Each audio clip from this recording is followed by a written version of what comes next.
You've heard me tell this story before, but I confess, I've never told it quite like this. One hot and dusty summer afternoon nearing dusk, a Central Pacific passenger train was headed east towards Chicago, due in about 10 that night. As the train neared Dubuque, it was flagged down by a lone cowboy.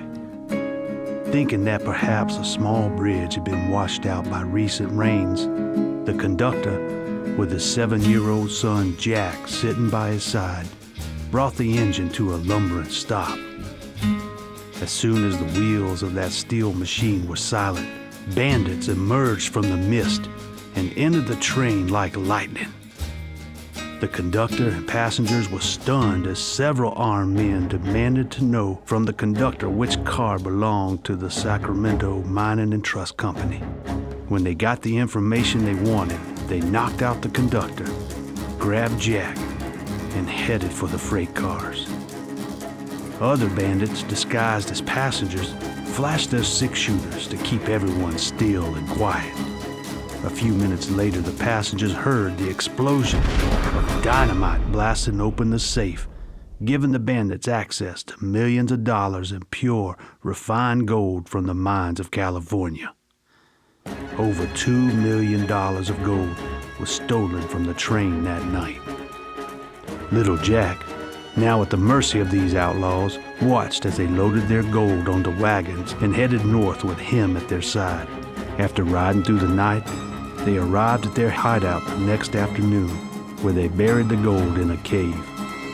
It was the next day, when these bandits began to argue over how they would divide their riches, that they turned on one another, fighting for their share of the fortune. Jack escaped and ran for his life, leaving the gunshots behind.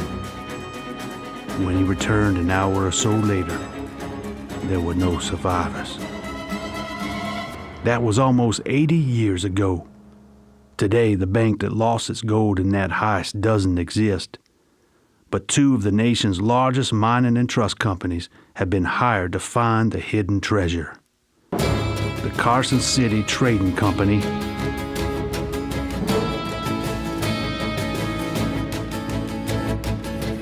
and the Santa Fe Exchange Company.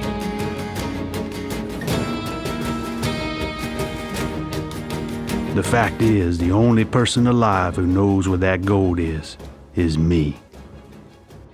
I'm Jack.